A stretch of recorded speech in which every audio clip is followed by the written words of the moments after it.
Welcome to Meet the Author, where you can join in on insightful conversations with best-selling and award-winning indie published authors. Your hosts today are Rob and Joan, who themselves are indie published authors, book publicists, and paranormal investigators with Tampa Bay Spirits, based in Tampa Bay, Florida. Thanks for dropping by. And now, on with the show. Hi, I'm Rob. And I'm Joan. And we're so glad that you're with us today, whether you're joining us live or watching the show later or listening to it as a podcast. We're really glad you decided to tune in. I want to remind everybody to tune in to the Voice of Indie podcast on Blog Talk Radio. There's a little tutorial at the end of this show, show you how to get over there. Book World, The Great Escape is on Wednesdays at 1 o'clock Central Time, and that's on YouTube at CJ Peterson. So you want to catch those if you really like to read and like to hear about authors. This Saturday is episode Rewind. It'll be Rosalind Reed, her episode. That's this Saturday, and that's 5:30 p.m. Eastern Time here in the U.S. Next week on live, none other than the famous Paul Hollis is going to be our guest. He's an author and a publisher. That's on October 27th. And then next Thursday, we have our Haunted Campfire Tales podcast. That's put on by Tampa Bay Spirits, and we'll discuss post-tsunami hauntings. Which there are a lot of post-tsunami hauntings. Should be a pretty interesting show. And I'm going to show you guys how to use an SLS camera. Yeah, tools of the trade, the SLS camera. Yep. New releases. We have Pringle Prawn by Mike Clifton. It's a very strange name, but I like it. It's kind of catchy. The name. Kind of piques your interest. That's a new release that just came out, and then we have The Shaman by Joseph Carabas. That's available for pre-order on the 30th of September. Claire's Island by Becca L. Jones. That's a new release. That's book 2 in the series, and that released back on September 6th. And of course, none other than our own Joe CONGEL and Second Chances just came out. That's a new release in the Magnolia Bluff series that we'll talk to you about tonight. So let's see what the comments are. See what kind of comments we got here. Chris Chrisman says, "Good evening, Rob and Joan." Good evening, Chris. We're so glad to see you here. Chris also says, "Hi, Joe, CW, and Breakfield and Burkey." And Deering says, "Happy Wednesday, everybody." Same to you. Joy Martin. Shelton York says, "Hi, Rob and Joan."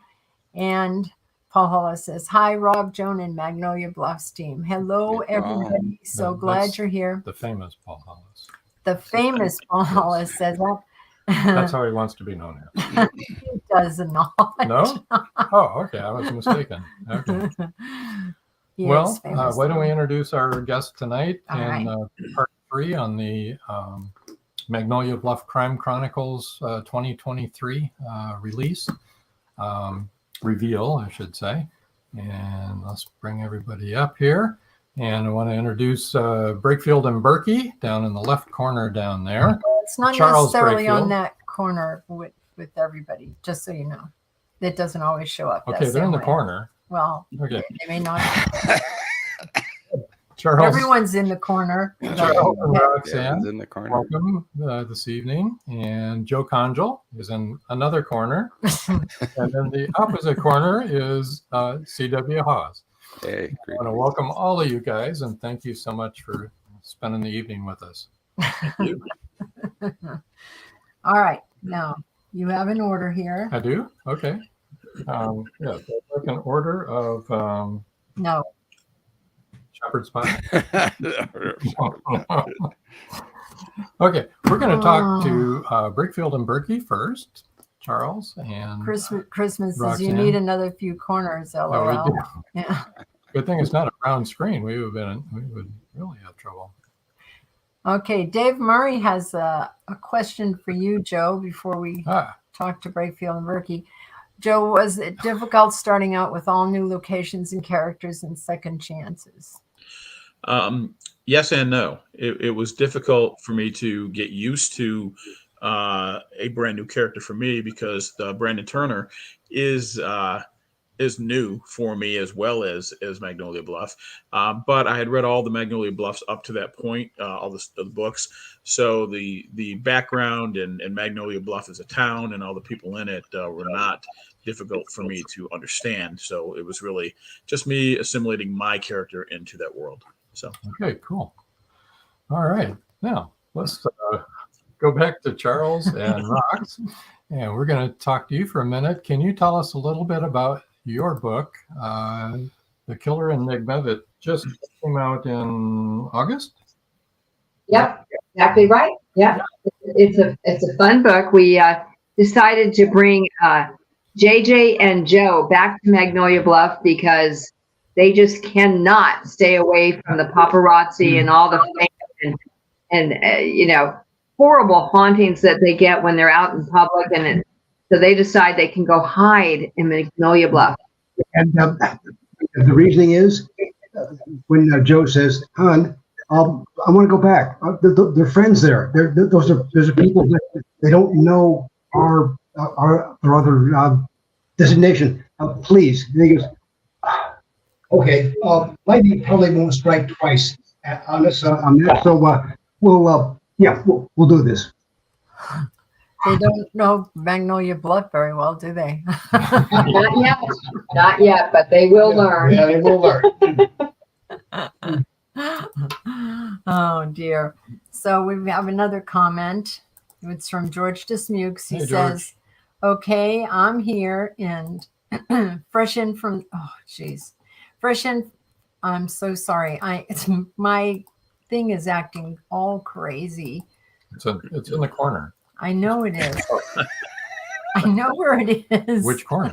No, the other corner. The other corner. Okay.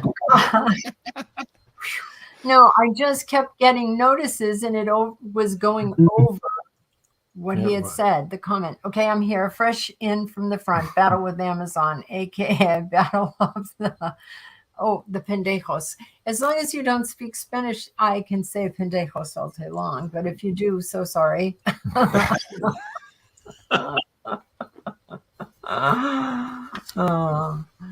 If you don't know, I lived in Guadalajara for 3 years. Oh. When you learn I didn't know that. When you move to another country and you learn a new language, you know what they like to teach you right off the bat? Every curse word. Yeah. Well, those are the words that are important. Exactly. I would want to know the word bathroom. That's what I'd want to know. Baño. Well, that one's important too. Yes. Yeah, and when I lived in Germany, they said, "Okay, here's your inventory of stuff." I still have trouble trying to speak German without swearing, so it's not a good thing for me. It is. They do. They love to teach you that stuff, don't they? It's like, oh, you need to know. Absolutely, yeah. It's really funny. So how did you like writing this one? And by the way, I love your characters so much. I really do. I like them both. Oh, thank you, Joan, very much. It's interesting. We felt we were very fortunate to even be invited to do season 2, because, the rest of the authors here are really cozy mystery and mystery first, and that's not our first genre. So this has been a real honor to be part of this. And so we thought about this probably 2 days after we launched the first book, trying to figure out what we could come up with in the second book, just to try and get ahead of the game. Yeah, well, we've already mapped out book number 3 for next year. So full disclosure here, I'd like we're hoping that they'll let us stay. I think you're. I don't think there's a problem with that. Thank you, CW. That's great coming from you. But no, it was really fun to write this particular one, because in this book, JJ and Joe decide that, Magnolia Bluff could be a second home for them, or at least that's their intention at one point in the story. And it's like, wow, this could be a nice getaway. No one will know us. We'll be safe. We'll be hidden. Paparazzi won't find us. And, death just doesn't always strike every day there. Yeah. And 1 out of 3 isn't bad, okay? So, I'll leave that comment as oblique as it's supposed to be. Okay. They really ran into some bad characters in the first book. I mean, you know, Oh yeah, the lowest of the low, of the earth, and dreadful characters, and one of them got away. You know, so yep. It's not a good thing. But that's not the bad character in this book is actually, you know, it's so phenomenal how people think they can hide a secret. And in small town Texas, hiding a secret is almost impossible. I'd say practically impossible, but not completely impossible, because that's what makes the thriller series mystery the way it is. So if you've never been to a small town, and especially in Texas, you know, the top running things that we do in Texas is we gossip like crazy. We argue about religion and politics to ad nauseam. And if we decide to kill somebody, we bury that body as deep as possible. Sometimes it's not deep enough. True that. Okay. Yeah. That's why the Killer Enigma is all about you didn't bury secret. Yeah, you didn't bury it deep enough. We have a few comments here, like this one especially. I know how to say how much for the both of you in 16 languages. Wow. To which Chris... Nice, Paul. Really nice. Yeah. Well, to which Chris Crispin responded, important for single traveling guys. LOL. We're going to have to change the rating on the show. Yes. I get the sense we're kind of going on a detour from cozy mystery. I don't know why. Yeah, we have a good friend in Argentina that says he helped us where we're down there, and he goes, I said, we only speak English. He goes, it's okay, Charles. I speak Spanglish. We take care of you, okay? Got it. Spanglish will get you. Spanglish will. The only way to keep a secret, Chris Crispin says, tell no one. That's true. Yeah. But you have to tell someone. Most people do. And Connie Clary says, hello, everyone. I'm sorry I'm late. That's okay. You are forgiven. Thank Yes. you for joining us. So you guys, Rox and Charles, you had something you would like to read? Would you like to read about Rox loves being able to do this because she gives a high squeaky voice for the mouses and this is the wrong book, right? She likes reading. Okay. Before you read, Robin Madrich just came in and she said, oh my, sounds intriguing. Yes, I'm sorry you missed the beginning of this whole conversation. This is Robin in case my name doesn't come up. LOL. Yeah, your name is there, Robin. Yes, sir. We see you. Okay, we're gonna have a reading now from The Killer Enigma.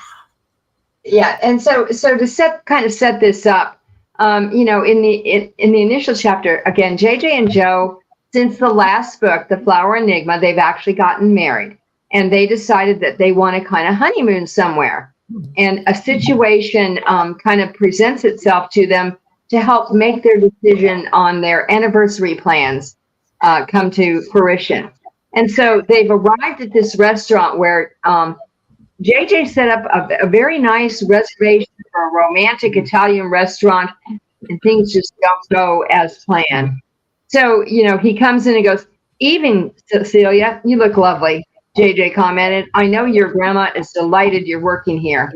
We have reservations, and I hope Mama reserved the back table I requested. Of course she did. Do you need menus tonight? Swaying beside JJ to the music, Joe licked her lips. I always like to look and see if something piques my taste buds. So yes, Cecilia picked up a couple. Right this way, please. Cecilia, did you ever speak to your grandma about your desire to try modeling? Joe asked while they walked toward their table. I'm still waiting to make the introductions to Laura if you get her approval. Setting the menus on the table, the girl looked up, a twinkle in her eyes. Not yet. I still want to work with you at Destiny Fashions, though I doubt I'll get as popular and well-known as you. My 16th birthday is a little over a month away, and I plan to ask her that morning. JJ pushed in Joe's chair as she sat. Joe patted the girl's arm and smiled at her. Let me know when you plan to speak to Laura. If it works out, I'll watch over you too. You must keep up with your studies no matter what. Cecilia's face burst into a grin. Yes, ma'am, I will. Enjoy your dinner. Oh, and we have your Italian-style escargot in wine sauce this evening. Joe opened the menu and peered at JJ over the top. At least we know my appetizer order. I'm so glad we made time to enjoy a dinner out. I do love this place, honey. I agree. The atmosphere is perfect, the food's delicious, and service impeccable. Maybe you'll join me in a dance later before dessert. The waiter appeared, took their orders. He replaced the menus with a warm basket of soft breadsticks and butter. They each broke off a small sample, enjoying the melt-in-your-mouth texture. These are dangerous to me, Joe announced, pushing the basket toward him. He curved his lips as he noticed the love reflected in her eyes, and his heart swelled. You know, it's nearly our first anniversary. I hope you can arrange time off to celebrate before the holiday. I asked Laura the schedule for the first couple of months. I'm sure she'll let me know soon. The music shifted from jazz to traditional Italian, causing them to both look toward the bar. JJ noticed the enormous fig tree with its massive branches appearing to sustain the roof. Strings of red, white, and green lights flickered into the bar and danced on the glasses as they were transported by staff. He heard fragments of intimate conversations between seated couples. Their wine arrived. JJ toasted to their health and love. A sweet tone of their glasses touching punctuated his statement. Joe sipped the wine and expelled a groan of appreciation that put a smile on her well-known face. Honey, I received another letter from Lily. And what did our favorite Texas proprietress have to say? Is she well? Any news of the girls? Of course, she misses us and has a room available whenever we want to return. Renata is learning additional recipes and planning the breakfast menus. Lily says she's excelling at math and art. Joe chuckled. Apparently, Renata still flips between English and Spanish when excited. And Lily says her Spanish is improving, but she still helps Renata with English per Anne's request. She sent along thanks for language software application that you provided. Excellent. What else? A few more incidents happened in town, keeping the gossipers happy and the sheriff busy. Kamala is in some of Renata's classes in high school. Hank and Anne finally finished their formal adoption. The girls have secured a loving home and part-time jobs they love. After school, Camilla helps with caring for their horses and has convinced Hank to offer riding lessons. That means next time we get to visit, we'll see both of them. Good. I know you miss them, sweetheart, but we need at least a week, preferably 2, to enjoy the trip. Maybe, but then we don't get any alone time that you wanted. Staying at the Flower is not exactly romance time that I thought you wanted. There she is, a loud voice announced. Flashbob strolled into their secluded corner. A man, microphone in hand, rushed past the waiters with a cameraman on his heels. JJ stood, blocking the intruders' direct access to Joe. Other diners looked on with interest, but remained seated. The obnoxious pair moved like boxers in a ring, bobbing and weaving to close in on their quarry. The man with the microphone launched into a barrage of questions with the camera filming. Joe W. of Destiny Fashions, how does it feel to be adored by millions? Who's with you? Someone said you got married, but this can't be the guy. He's not a well-known celebrity. Are you cheating on your husband already? Harold, get a shot of this loser. We might find out who he is and do an expose. Without enough room to do anything but keep them from getting too close, JJ slammed the palm of his hand on the table. It sounded like a gunshot. Ta-da. Ta-da. Very good. Very good. Why I can't believe So what do you think? Do you want to read it? Are you ready, Joan, to read this one? Yes, I am. I can't believe they said that about him. I just finished that book today. It was wonderful. Joe? Sure Next day. it was. Yep. Let's see. Oh, Chris Christman said hi to Connie and Dave, and Robert White. Gosh, this thing is not working. Robert White says hi from Australia. How are you doing, Robert? And Paul Rushworth Brown is also joining us. He's in Sydney. And Chris Chrisman said about the reading, very nice. And, thank you, Chris. And Paul Rushworth Brown said, all the way from sunny Sydney. Sunny, it's nighttime. It's morning there. Oh, yeah. And Joy Shelton York said, great reading. So, yeah, it's very interesting, and I think it's really good. So let's tell people where they can reach Brakefield and Berkey. For if you wanted to see what Brakefield and Berkey are doing, go to enigmabookseries.com. And I think links to all your social media, everything, that's all on that website. Right. Is that right? It is. And, I just wanted to remind people, we're running a contest, a monthly drawing for a $25 gift card for folks that read any of our stories with a focus on the killer enigma and tells us and posts the link in the Rafflecopter. We pull for $25 every single month. Excellent. Okay, that's great. Yeah, go ahead, people. Da, da, da, And we appreciate reviews. We love the reviews. Thank you. Earn while you read. Authors need reviews. Here. Also, you can reach them at this email address, B&B email, authors@Enigma Series. And Yeah, let's go ahead. let's go ahead and do the book giveaway for them. Here we go. Okay, book giveaway. The first 3 people to email authors@enigmaseries.com will win an ebook copy of Killer Enigma. Is that correct? That is totally correct. Let's do this. Perfect. All Okay, right. so good typing, everybody. Yeah, absolutely. And don't forget, they're also having a giveaway of $25 a month, which that is pretty cool. Let me see. Robin Madras says, nice, sounds like the perfect place until yeah, Magnolia Bluff. Until you turn the page. I know. It's like dun dun dun. Okay. And George Dismuke says, if you ever need more characters, come visit San Leon. We have a bumper crop. We just spent time there with George. All right. Why don't we take our first break, and when we come back, we will talk with Joe. Getting some feedback. There's a here. parrot. Yeah. All right. So everybody, We'll be right back. Stay tuned. We'll be right back. It's 1919, and Eric Laska returns from the war in Europe. 2 new enemies await him in the small coal mining town he calls home. One is a threat to his relationship with Rebecca, the love of his life. The other, a bloodthirsty beast, is stalking the mining town residents. The townspeople suspect Eric of one of the killings.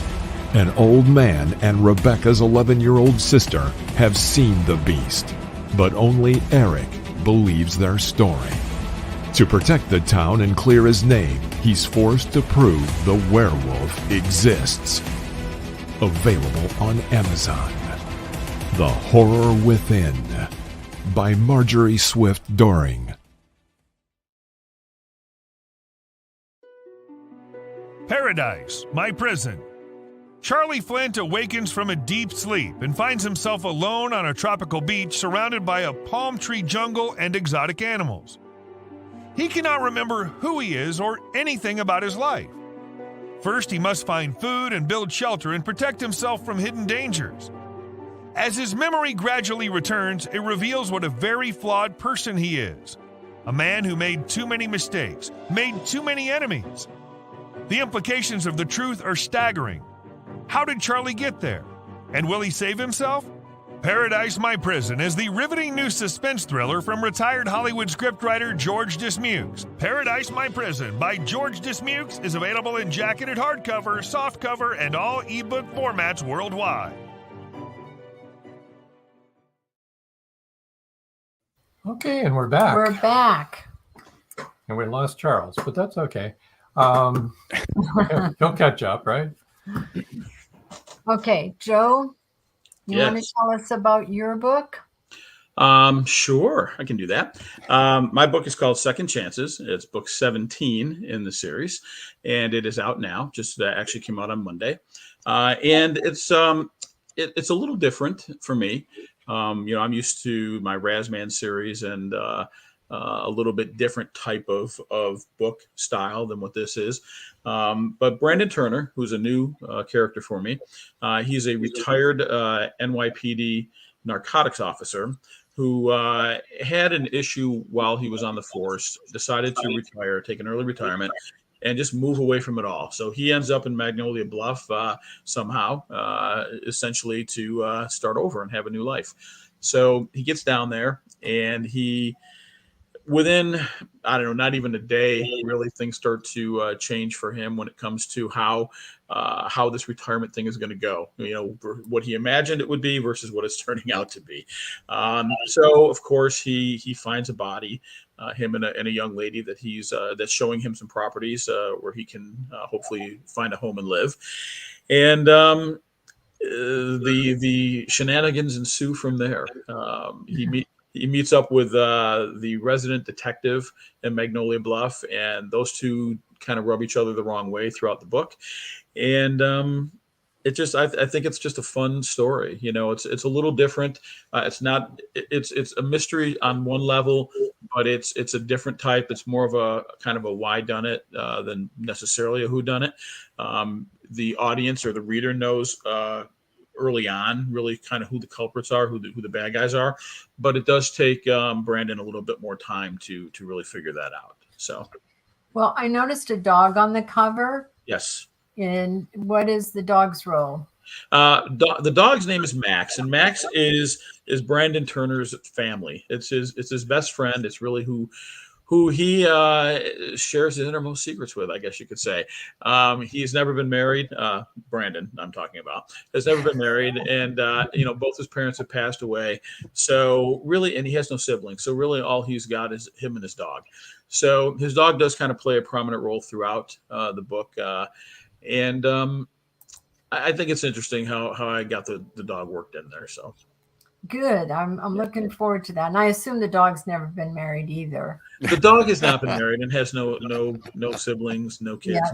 So they were really exactly. good buddies. Yeah. The dog's only 2 years old. Give him some time, Yeah. And so, son of a gun. All right. I feel so bad for Catherine McKean. She says Magnolia Bluff is just like my town. That I can attest to that. That's my sister, actually. How do you pronounce her last name correctly? McKean. Okay, McKean. Yeah, and she lives in Poland, New York, and it is a very small little town up near the Adirondacks, between Utica and the Adirondacks. And she's right. There's a lot of the same kind of stuff, other than the murders. I mean, the murders aren't. I was just going to say, unless you want to count the deer that get run down because they're all over the road all the time. But right, yeah. So, Joe, you're new to Magnolia Bluff yourself. Yes, and tell us what kind of challenges you found in integrating into a system that's already in place. Well, the biggest thing for me was trying to figure out what I really wanted to write. It would have been very easy to take Tony Razzolito and kind of have him visit Magnolia Bluff and really do a similar story to what I was doing. But I wanted to challenge myself because I haven't written a lot of books, in my short time as an author. And most of them have been, the Tony Razzolito series. So I wanted to try something different and, but not stray too far away. So I still went with, in this case, a police detective. But a retired police detective, because I had to give him a reason why he ends up in Magnolia Bluff. So I kind of mixed a little bit of what I knew with someone that would come from my home state, New York, and put him into, the Texas Hill Country, which I knew nothing about other than what I've read in the Magnolia Bluff books. So, because quite honestly, I'd never heard of the Texas Hill Country until the Magnolia Bluff books. My time in Texas has been my daughter, when she graduated from the Air Force Academy, I was down at Lackland Air Force Base, and that's my time in Texas. So didn't have a lot of background there other than reading the books. But the books was really all I needed because there's such a rich group of characters and history within what has already been written, that it wasn't really that hard to really get a feel for it. It took me a little bit of time to get it right. What was really nice for me, though, is that I did have the opportunity during the time I was writing this book to really spend some time with some of the other members of the Underground Authors, CW being one of them, and they kind of helped me shape, my character into Magnolia Bluff. So that worked out really well for me. So. That's awesome. Yeah. Christine Mabbitt, I think Mabbitt. Yeah, this is my sister-in-law. So. We got that from the CONGEL. The CONGEL kind of gave that Yeah, away. it did. Yeah. Or else it would have been a very wild coincidence. Yeah. Joe, your books are wonderful. I love reading them. She does. She is such a fan. It's crazy. Nice. Her mom is a really big fan. Maybe a bigger fan than she is, though. So was it helpful to have a town all set up? Oh, that was extremely helpful. I can't even imagine what it was probably like for these guys during the first round, because they were inventing it as they went along. CW really kind of laid the groundwork in book one, which gave everybody a foundation. But, every book was something new. I had an awful lot, really, 16 other books really to really kind of rely on. The first 9 specifically to rely on, because when I started my book, that's really where they were at. But it gave me a really good foundation of where I needed to be as far as putting my character, Brandon, and the real estate agent, which is also a new character for me, into that world. So yeah, it was an interesting time for me to say the least, trying to get that done. Chris Christmas says it's great when your family reads and likes what you write. Oh yeah, and Chris is amazing with that. She's fantastic about that. Yeah. And Marjorie Deering says, Joe, it's nice to know your family members like you. Well, somebody's got to buy my books, so why not them, right? Oh, and now CW, your sister-in-law, is saying hello. Oh, you will. Your sister-in-law from Toronto, Canada. This is truly an international show to me. It is. Canada, Australia, Canada, Texas. Yeah, that's a country by itself. Yeah. Sorry, guys. Well, half the people on this panel are from Texas. Those of you who don't know. Joe. Yes. Are you ready to read? Understand, little birdie told me you would like to read a passage. Yeah, I can read a passage here. Just to kind of set this up a little bit. I'm gonna put my little reading glasses on, or this isn't gonna go well. To just set this up, this is a passage after the body is found by Brandon Turner, and the real estate agent Joyce Blackstone discover the body, and you need to read the book to find out how that happens. But Turner went back to the scene of the crime after the fact, and that's where this kind of picks up. His interaction is really with Detective Sovereign throughout this one. So Turner was walking along the side of the road, trying to find a fresh footprint in the dirt or any other trace of someone recently being on the road. What are you doing back here? Turner whirled around and stood face to face with Detective Sovereign. Damn, he thought, this could get a little sticky. When we were leaving earlier, I thought I saw something on the road that looked suspicious. Thought I'd check it out. Sovereign tilted his head and squinted at him. Now, why would you do that, Mr. Turner? I'm a concerned citizen. Mumbled Sovereign. He was eyeing Turner while working that same cigar back and forth in his mouth. Well, Mr. Concerned Citizen, what do you think you saw? A man. I thought I saw a man crossing the road right about here, he said, waving his hand along the side of the road where they were standing. I happened to glance in my rearview mirror and caught a glimpse of someone, but when I looked again, he was gone. Well, I don't know how things are where you come from, but round here, there's no law that says a man can't cross the road. Ever hear of jaywalking, Detective? Turner said in a sarcastic tone. Ever hear of 3 hots and a cot, Turner? Sovereign shot back. Because that's where you're headed if you don't start being straight with me. Turner blew out of breath. He probably shouldn't have come back to the scene. He knew there was a chance that the investigation would still be going on at the dock, yet something inside of him pushed him to return and look around. Now he'd put himself in a position that forced him to tell Sovereign the truth or face an obstruction charge. Let's just say I dabbled in law enforcement in my past life. Sovereign squinted at him again. You a cop? Retired, he said. Detective. 23 years with the New York City Police Department, Narcotics Division, Lower East Side. Sovereign stared at Turner. That explains your attention to detail when we spoke earlier, he said. I guess you can take the man out of the job, but you can't take the job out of the man. He nodded. This changes things, Turner. Changes things how, he said, furrowing his brow. I can already see you have good instincts, replied Silverin. You found the body and you're a cop. Your perspective could be helpful. Former cop, he said sternly while folding his arms across his chest. And I already told you everything I know about the body. He paused, then added, well, except this. I think the victim is Jeff Peterson, a road construction worker. I saw him at the bed and breakfast I'm staying at. That's right, confirmed the detective. The dead guy is Jeff Peterson. And I'm assuming that since you referred to him as the victim, you also think he was murdered. Look, Silverin, I don't know if he was murdered or took his own life. What I do know is that it's your job to figure that out, not mine. Yet here you are, following up on a lead. Turner glared at Silverin. Like you said, detective, you can't take the job out of the man. And I was on that job for 23 years. The first 15 as a homicide detective, and then 8 years busting crackheads and dealers in one of the rougher areas in the city. He shook his head. That's enough for me. Yet here you are, repeated Silverin. I wasn't following up on a lead, Turner said, his voice stern. The man looked out of place. He was hunkered down in a squatting position as he made his way across the road. It didn't smell right. I figured if I came back and found something that might help, I would turn it over to you and the fine men and women of the Magnolia Bluff Police Department. Take it from there. He stared at Silverin. That's all. I'm retired and I plan on staying that way. Silverin chomped on his cigar and appeared to be pondering what he'd just heard. Turner hoped the detective would take him at his word and leave him alone. He didn't want to get mixed up in a murder case 2 days after arriving in town, or ever. He turned away from Silverin, who still had his thinking cap on, and noticed that the road where they were standing was high enough that he could look over and see part of the lake. He wondered when he'd get the chance to pull a bass or a nice catfish out of that lake. Silverin interrupted his thoughts. Okay, have it your way, Turner, he said. But since you're here, tell me again what you saw. Turner blew out an audible breath. I'll tell you what I don't see, he said. Orange pylons. I don't see any orange pylons lining the road, any men at work signs, and I don't see any trucks.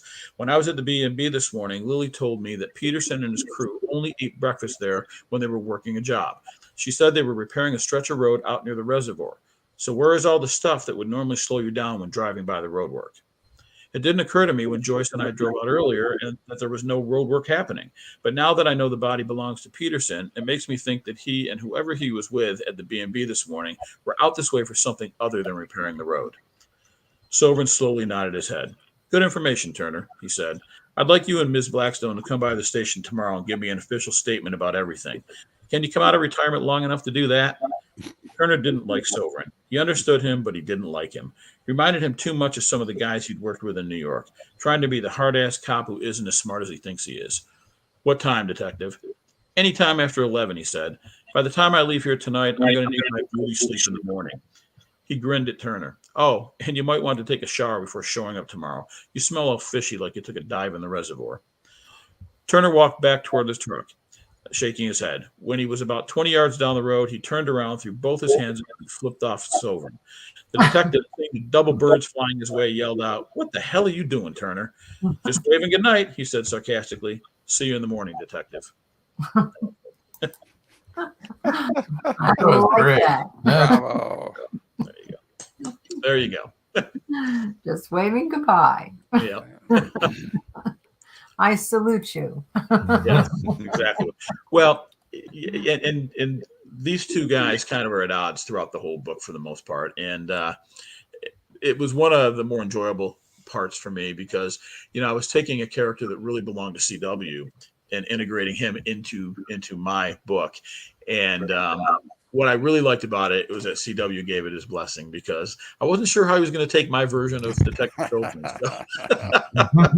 Well, we had talked about that before, and as far as I'm concerned, it was pretty doggone spot on. I could have written it, so awesome. That's a really great compliment. That's quite a compliment. Yeah. So Chris Chrisman says, "You guys are." Whoops. I'm having trouble tonight, folks. Chris Chrisman said, "You guys are a worldwide presence." Don't click.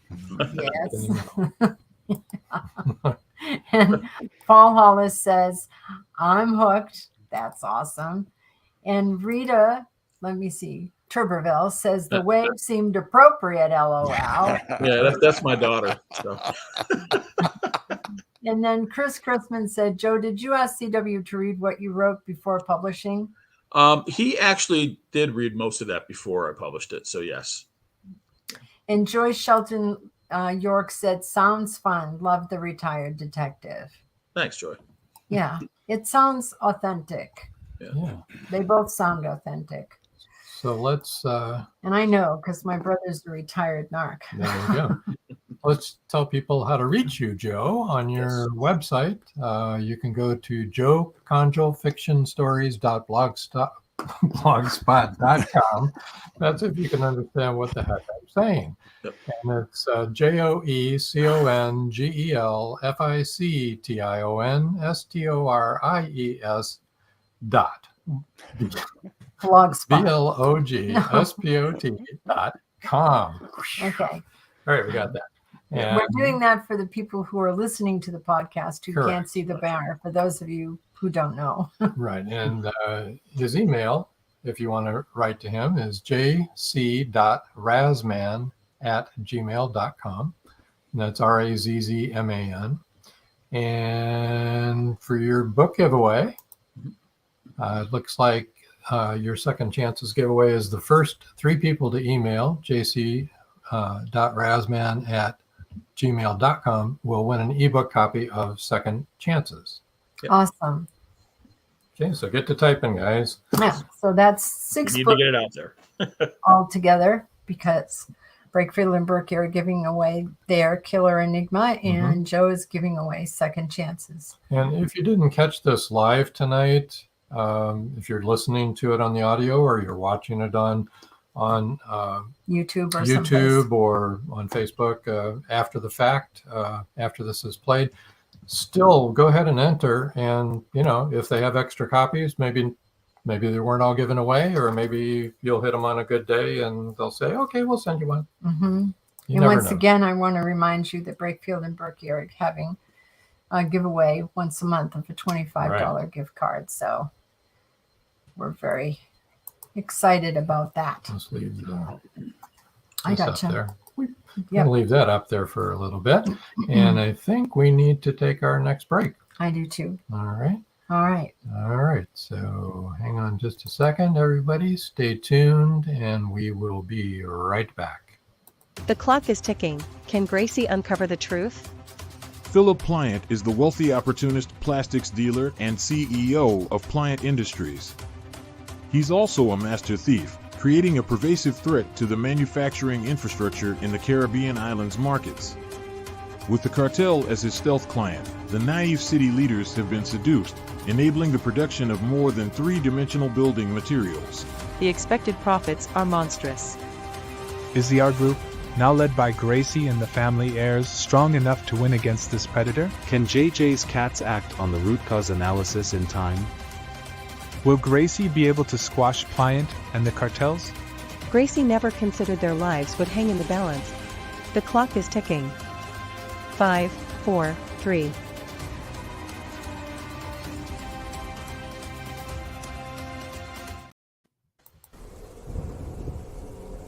Many secrets are hidden within the darkness of the jungle. Behold, this one about a man, a woman, a black jaguar, and an ancient Maya legend. Two Faces of the Jaguar is a novel by George Dismukes that will take you deep into the jungle and capture your imagination until the last word. Two Faces of the Jaguar is book 1 of a trilogy. Two Faces of the Jaguar, where only the adventurous dare to read. Two Faces of the Jaguar, The Lost City, and The Jaguar's Quest are available on Amazon.com, Barnes & Noble, and many other bookseller websites. Two Faces of the Jaguar, the book people are talking about. Get your copy today.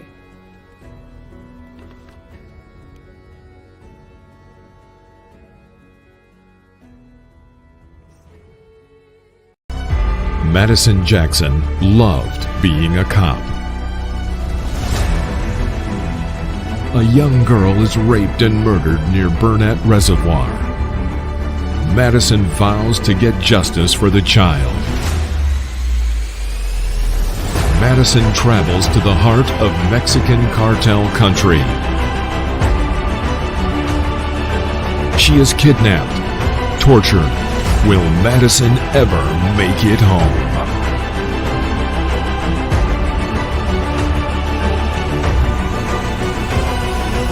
Justice by Kelly Marshall, only at Amazon.com. And welcome back to everybody who's joined the show recently. Just want to remind you that we're watching authors from the Magnolia Bluff Crime Chronicles. And we have already talked with Brakefield and Burkey, who wrote Killer Enigma. That came out in August, I think. And we just finished talking with Joe CONGEL, who wrote Second Chances. Brakefield and Burkey, this is their second book in the series, and Joe's first. And his just came out Monday. Yep. So brand new, hot off the presses. Yes, it is. The ink is not dry. Yes, yes. Well, hopefully it is dry. And they're both giving away copies, ebook copies of their books. And so we will run all those addresses again at the end of the show. Right. But now we want to hear from CW. Hi, CW. Hey, greetings. You got one not off the presses yet. Not off the presses yet, no. Tell us a little bit about 10 Million Ways to Die. 10 Million Ways to Die. It comes out next month. And basically it is a brand new murder mystery, but it continues the character arcs of Harry Thurgood and Ember Cole, who's the pastor of the Methodist Church in town. And so we have all kinds of exciting, rollicking, really dastardly fun things happening to Harry and Ember. And our good buddy Reese Sovereign, he just has Harry in his sights for everything bad that happens in Magnolia Bluff. And so there we have it. And I would say that this book is, I think it's about the longest thing I've written. It's over 72,000 words. And somebody was saying that it's like I have about 12 balls in the air and I'm all trying to juggle them. And that's what it felt like writing it. There were so many different subplots going on. I really had to have all those notepads out there to make sure I didn't miss anything. So that sounds good. For people who don't know, tell them what establishment Harry owns. Harry Thurgood owns the really good wood-fired coffee shop, known by the locals as the Really Good. And so I have lots of fun with puns on that. The Really Good. So, but that's what he owns. And he blows into town, well, now 4 years ago, and buys up an old building that was abandoned, blows a whole bunch of cash to get it presentable and to get his coffee shop going.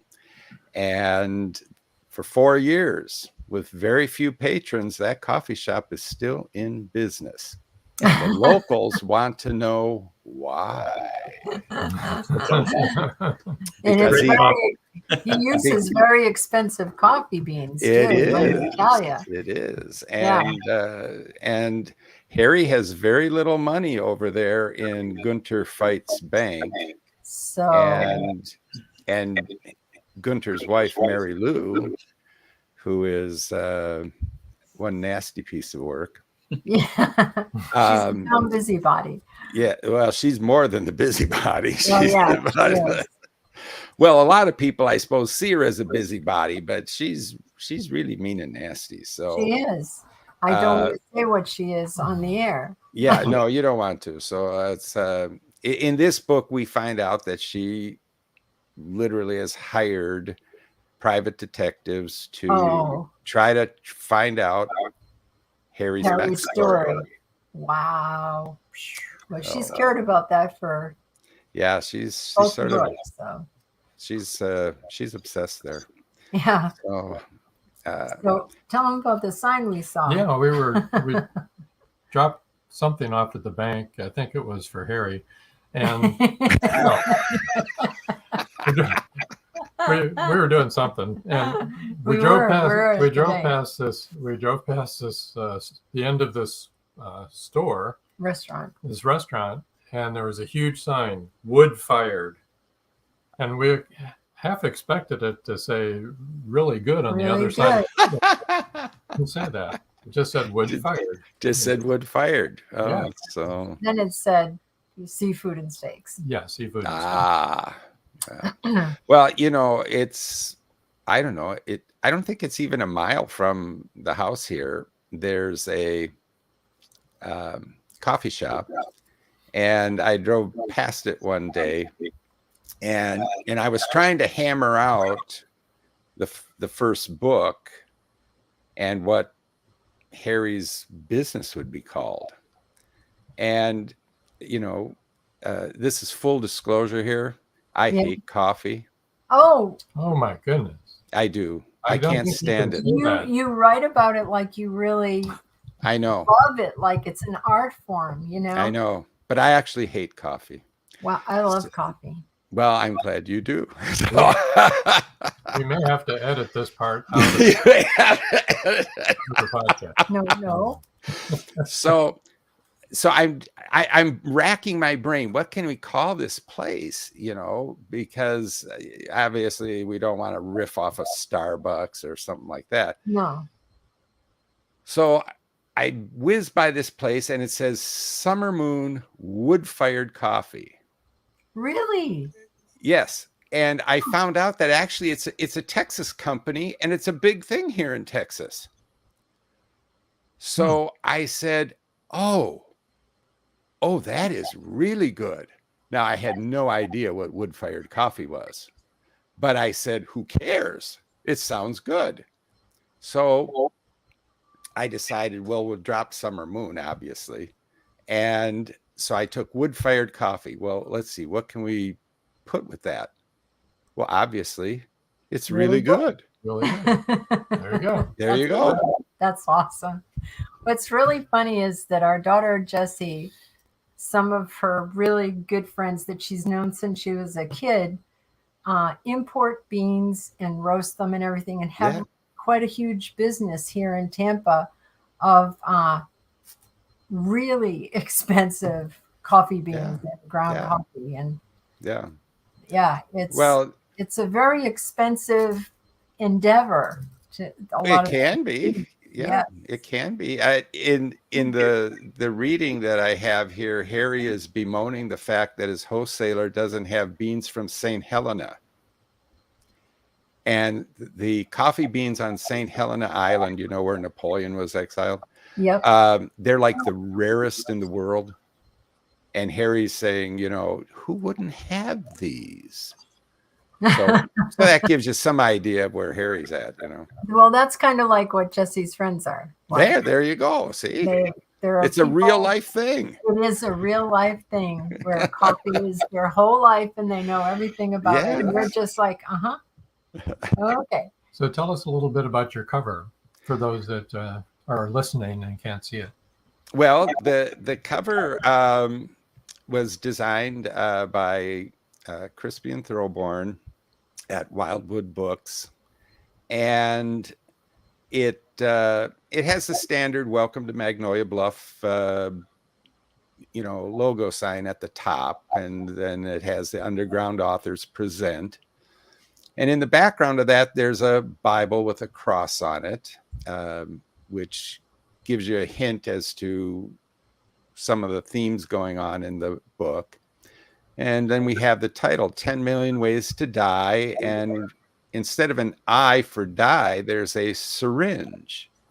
And that plays a little part in the nefarious proceedings that take place in the novel. And then we have below that this beautiful, beautiful curled up snake in red.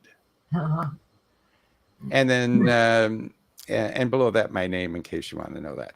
So what the irony of the whole thing is, I gravitated to that cover out of, well, Crispian sent about like 10 different samples, but I gravitated to that one immediately.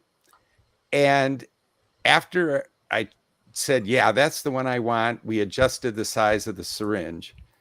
He said, you know, it's kind of ironic. I used the same color palette as I did for your first book for that one.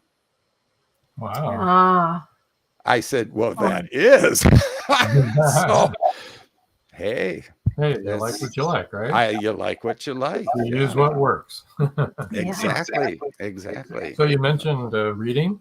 Would you like to? I did, and I do. Okay. All right. So a little background here, so you know what's going on.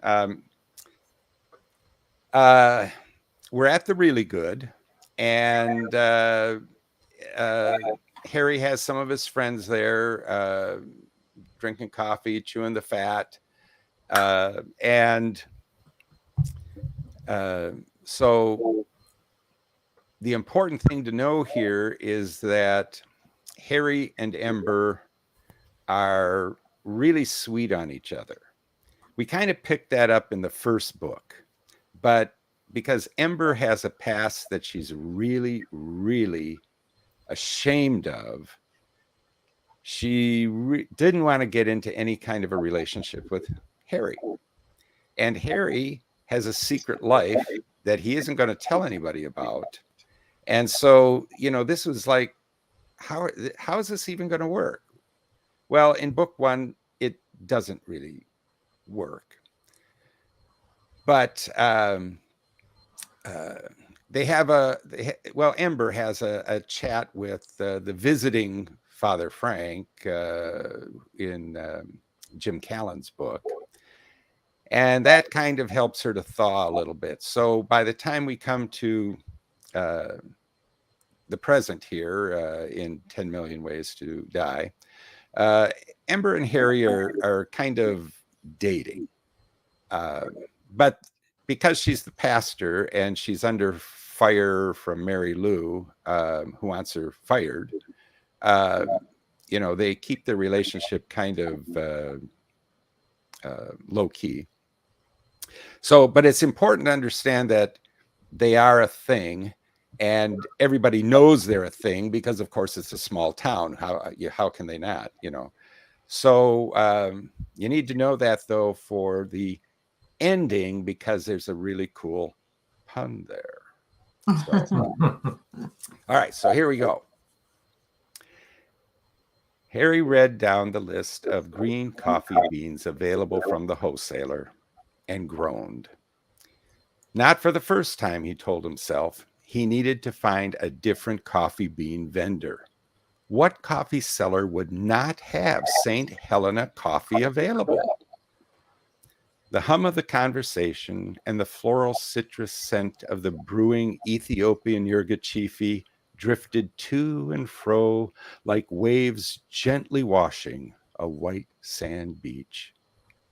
He looked up and saw Caroline McCluskey, the town librarian, and her friend Magnolia Nadine stand and pick up their umbrellas.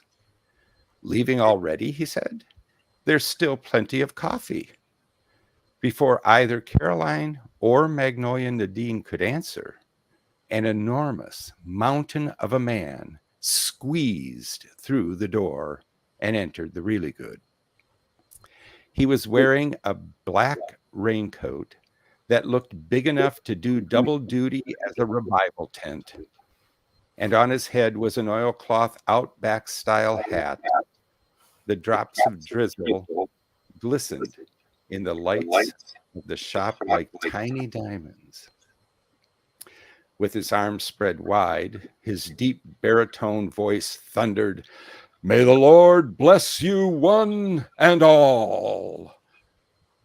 The stranger had everyone's attention. Reverend Billy Bob Baskin, caught the eye of Reverend Ember Cole and raised an eyebrow. Jack Bonhoeffer looked up from the book he was reading at his seat by the cash register. The man seated by the window stopped scrolling on his phone. And Graham Houston, owner and editor of the Magnolia Bluff Chronicle, the town's only newspaper, pulled out his notebook and pencil and started writing. Fergus, the town drunk, applauded. Caroline and Magnolia Nadine resumed their seats. The enormous man continued, I am Brother John, a wanderer, a pilgrim, a stranger in a strange land. I have been guided to this fair city so that I may raise the lamp of the Lord to look into the hearts of men and women. Houston's eyes opened wide and he muttered, shoot! Bunyan, Heinlein, and Diogenes. Which of you gentle people is the proprietor of this esteemed establishment? The man slowly moved his head to take in everyone present. Harry stood and circled around his table, saying as he walked up to the man, I'm Harry Thurgood. I own this esteemed establishment. Brother John, at your service, good sir. He gave Harry a deep nod of his head. Perhaps you will be so kind as to grant this servant of our gracious Lord and magnificent master a boon. From the corner of his eye, Harry noticed Ember was struggling to keep a straight face, which made the task even more difficult for him to do likewise. Well, Brother John, I suppose it depends on the boon. A humble request, good sir. I would like to put a placard in your window to inform the good folk of your town that the Lord has seen fit to bring to them and to you, good sir, Brother John's traveling salvation and holiness extravaganza, and the divine voices of the Reston family singers. Harry looked over at the table where his friends were staring at the Man Mountain, then turned his attention back to Brother John. Well, sir, that is quite a boon. Surely you cannot see it as a huge request. It is but one placard placed in your window. It's not a huge request, and it's certainly reasonable. But you see, Harry pointed to the table where his friends were seated. There is the Reverend Billy Bob Baskin, pastor of the Presbyterian Church here in Magnolia Bluff. And the woman seated across from him is the Reverend Ember Cole, who is the pastor of the Methodist Church. Brother John gave each of them a slight nod of his massive head. Harry continued. I keep the religious peace, so to speak, by not taking sides. My shop is free from religious favoritism. However, let me make up for declining your boon by offering you a cup of coffee on the house. Very well, good sir. I will take you up on your offer. A hot cup of Java will push away the chill. Yes, it will. May I have that to go? Certainly. And before Harry could get behind the counter, Estrelita appeared before the newcomer with a tall cardboard cup and a paper bag. She handed both to Brother John. Thank you, young lady. He took the items and peered into the bag. A smile spread across his face. May the Lord bless you, young lady. May he make his face shine upon you, and may he give you peace. Estrelita blushed, and Brother John, giving everyone a nod, said, "May the Lord bless you one and all," and squeezed back through the door into the wind and the drizzle. Harry whispered to Estrelita, "What did you put in the bag?" "A cheese Danish." "Well, that sure earned you a few brownie points." She blushed again and walked back behind the counter. Houston turned from watching the Man Mountain leave and said, "I like that, Thurgood. Free from religious favoritism. Of course, we all know that there's a little Methodist to your madness." Everyone broke out laughing, and Ember turned 50 shades of crimson. Very good. I like Yay, that. very good. Very good. Very good. Really good. Really good. It's really good. Yes. That was so good. Now, do you do audiobooks and do you read your own? You should. Well, you know, it's one of those things that's on the docket. Thanks, Paul. Let me read what Paul said. Powerful and fun read. Thanks, CW. Yep. Thanks, Paul. And Marjorie Deering says, wonderfully written, wonderfully performed, CW. Go ahead. Thanks, Marjorie. You were saying? Yes, I actually took a course on DIY audiobooks. Audio. Yep. And so I finally got the equipment for that. Well, it's a couple of years ago now. Well, but it's, you know, quite honestly, it's trying to find the time to sit down and just do it. Oh, yeah. Because, you know, when you're an indie author, this is the struggle. Number one, you're the author. Yeah. You're the one writing the books. All right. Number two, you're the publisher. You're the one publishing the books, marketing the books, you're editing the books, you're formatting the books, you're doing all of that unless you're rich and can have somebody else do it for you. I'm not rich. To say you're busy? Yes. Okay. So it's actually on the docket. It is something I would like to do to get my own books into audiobook. So I'm trying to work on it. Cool. Because you'll do a great job. Thank you. CW Hawes website, all of his social media links and everything are all on there, and you can reach him on there. That's www.cwhawes.com. That's CWHAWES for those that can't see. That didn't come out right, did it? All right. Well, anyway, for those that are just listening on the audio, let me put it that way. All right. And then CW's email is cwhawes@gmail.com. And his book giveaway, get ready to type, everybody. The first 3 people to email cwhawes@gmail.com will win an ebook copy of 10 Million Ways to Die. Yes. Woohoo! And that, of course, will be coming out in October. Yes. Right. So get your name in now, and you'll get the book in a few weeks. Right. So for all of us that are indie publishers, we understand exactly what you're talking about. And then I'd like to let you know that the audiobooks, when you try and get them formatted, you're going to find out that it's even more picayune than doing the book.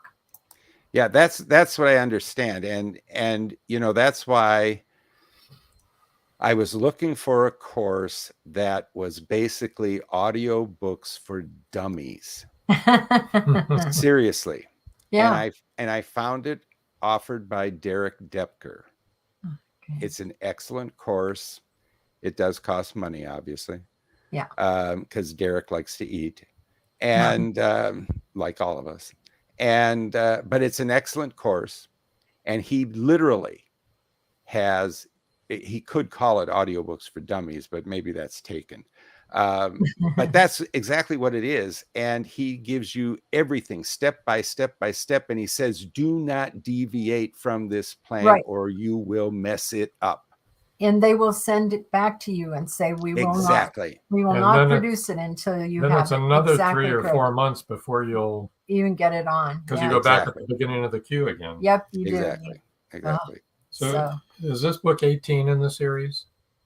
What's yours, Joe? 17? Yeah, then mine's 18. Yeah, Joe's 17. Okay, so we have 16, 17, and 18 tonight. This is great.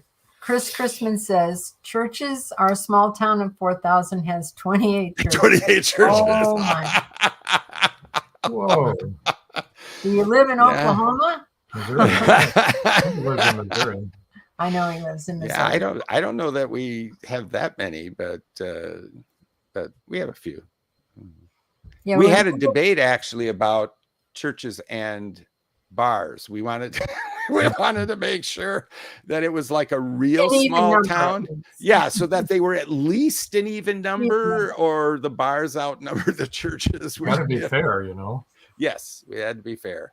Have balance. When Rob went to the academy to become an air traffic controller, we lived in Oklahoma City while he was studying there. And there were literally churches on every corner. Every corner in OKC.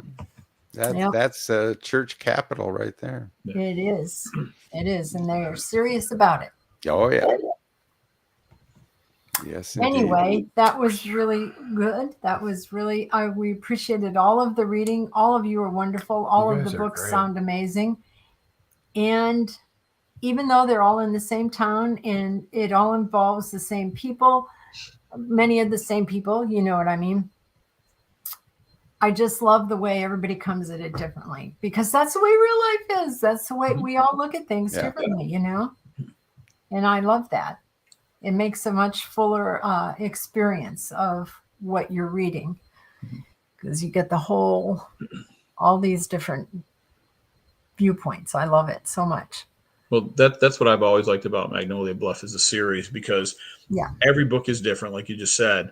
So there's something for everyone. I mean, it's from cozy to psychological thrillers and everything in between, you know. So there's a lot of stuff to choose from, and they're all standalone. You can read them in a series and have a wonderful understanding of the town and the people in the town, which makes it really enjoyable. But you can just pick and choose the ones that maybe you prefer and read those as well and enjoy them in the same way, because you can get the same type of satisfaction out of reading one book as you can, you know. You don't have to read the series. We want you to read the series, but it's nice because if you pick up on book 16 or 17 or 18, you're still going to get an enjoyable experience. So that's what's nice. Definitely. You might not get all the little innuendos, but I think what's really neat is it reflects a small town.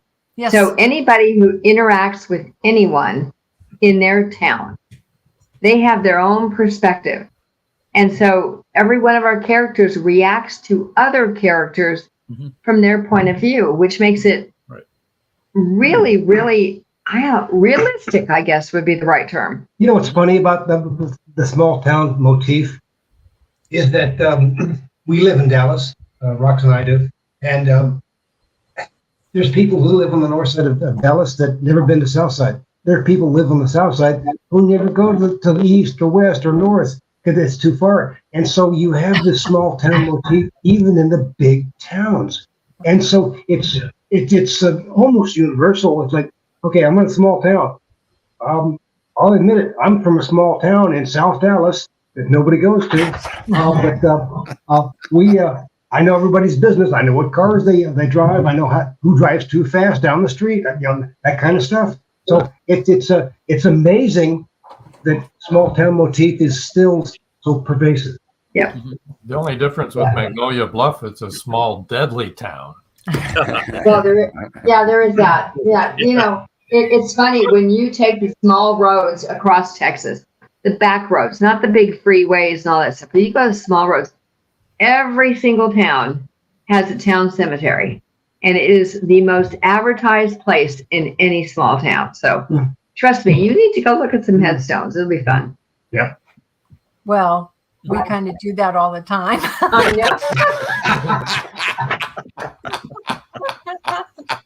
As a Have to matter be so of morbid fact, about it. Okay, fine. Yeah. as a matter of fact, when we were staying in Texas, we were in Weatherford. Mm-hmm. Yep. And Weatherford's a small town, and it has, I think, at least 5 cemeteries. And some of them go way back. And yes, we did visit. But yeah, the small towns love their cemeteries. Well, they really was a do. grave situation. It was. A very grave Another dad joke situation. from Rob. Your kids will be proud, Rob. Marjorie Daring says, when is yours due, Joan and Rob? And she's talking about our book, not a child. Tell us, Joan. Come on. Wow. Let's hear about it. That would be like the miracle of Sarah. So it was supposed to be January, but now it's been pushed back to April. Oh. Due to the 2 months that we spent traveling all over the country, we didn't think it would put us back as far as it did. We thought we'd have a lot more time to write on that trip than we did. Well, we spent more time fixing things. Yeah, so. It was a very interesting trip. Everything that could have happened did happen, I think, to the trailer. Including a murder. Yeah. Including a murder. Yeah. Can't wait to hear your book. Yeah, I want to see your book. I want to hear about it too. Yes, absolutely. The murder that we actually saw on our trip, or the book? Oh, no, your book. Yeah. Oh, okay. We expect the murder will be in the book, so there it is. I don't think we'll put the murder that we actually had happen near us in the book. But it does sound like that trip could be a book or a short story or something. Yeah. So that trip should have been a book. Yeah, it should have been a book. But it wasn't. It, unfortunately, it was real. But it was also like every other trip we've ever taken. That's the way all of our trips go. They're always crazy. Crazy things happen. Like I said to my daughter when I was talking to her on the phone, I said, I wish I could say that it's the first time that we've seen a murder on vacation, but I can't. To be clear, we're not the murderers. No. Just want to straighten that out. That's what, yeah. Rob, that's what they all say. Okay, got it. And I wish I could say it was the first time that the tire blew out on our trailer, but I can't. I mean, it's just like so many things, bizarre things happen that we have an interesting life, to say the least. Yeah. Well, it's been a great night, you guys. This has been great. Thank you. Thank you. Once again, Magnolia Bluff does not disappoint. So can we put up again we can do the whatever emails we want to do for each book giveaway to give to tell people. All right. So first is Brakefield and Berkey. First is Brakefield and Berkey. Yep. Okay, there we go. You want to win a free copy of Killer Enigma, go to www.enigmabookseries.com. And the first 3 people to email? And the email authors@enigmaseries.com. And of course, they've got their monthly drawing as well. $25 a month. $25. That's a lot of money. And again, Joe Congel's website is Joe Congel Fiction Stories, blogspot.com. It's .blogspot.com. And his email is jc.razzman@gmail.com. And the name of his book is Second Chances. Second Chances giveaway. The first 3 people to email jc.razzman@gmail.com will win an ebook copy of Second Chances. And last, definitely not least, is C.W. Hawes' website, cwhawes.com. His email is cwhawes@gmail.com. And 10 Million Ways to Die giveaway. The first 3 people to, I'm sorry, that's a funny title. I like it. The first 3 people to email cwhawes@gmail.com will win an ebook copy of 10 Million Ways to Die. And we're all hoping that there are 10 million ways to die in that book. Well, I didn't have space to spell them all out. Oh, wow. Words, but I gave some key ones. So good. Good. And I don't know if this was on purpose, whether the young man who did the cover did it on purpose or not, but there was a great counterpoint with the cross on the Bible and then the syringe underneath. I liked the way that was. Yeah. I don't know. I didn't ask for details, but I know that Crispian is pretty much a perfectionist and very thoughtful about how he structures and creates his covers. So I suspect that he was doing that on purpose. I think so too. It was really well done. Really well done. Yeah. So, yeah, he does a great job. Yeah, he's an excellent cover designer. Paul Hollis has so much fun tonight. Thanks to all. Rob, Joan, Charles, Roxy, Joe, and CW. Yeah, thanks. Thanks, Paul. And we were on a podcast with Paul this afternoon. Yeah. He's the co-host of the Haley show. Yeah. So that was interesting. It was. It was kind of fun to be on the other end. Yeah, it was. Got to talk all about us. Yeah, there you go. So CW, thank you. Joe, thank you. Thank you. Charles and Roxy, thank you. And Thank you. Going to move you over to the side here. Whoop, there we go. Got you over there. All right. And want to remind everybody to tune in next week for Paul Hollis, author and publisher. That's October 27th, right here, same time, 7 o'clock Eastern time. Next Thursday is Haunted Campfire Tales podcast, Tampa Bay Spirits, 1.com. And that'll be haunted tsunamis. Post-tsunami hauntings, yes. And let's see, what else we got? Anything else here? I don't think so. That's it. I think we are done. I do too. And thanks, everyone. thanks, everyone. Thank you. Tonight. Thank you. It was a great show. Until next time. Yes, it was. Good night. Good night.